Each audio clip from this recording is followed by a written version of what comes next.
using Binance but seeing prices in the wrong currency? In this video, I will show you how to switch to your local currency on Binance step by step so you can view crypto prices in your preferred currency.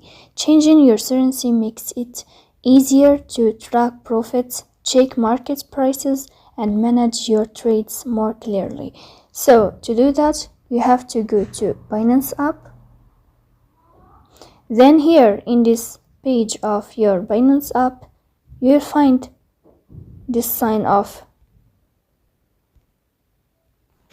3 lines on the roof. So we will tap on this sign here. Then here in this page you will get your profile. So you will tap on settings. You will click on settings.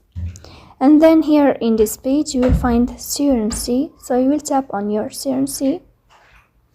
And after that here you will find currency. You can add your local currency that you need to enable here on the application of Binance.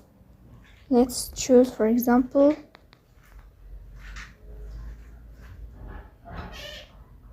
euro here. So you will click on this sign and then you will choose your currency in easy way. So that's it. If you are enjoying watching this video and if this video is helpful for you, don't forget to support us by like and subscribe. See you next time.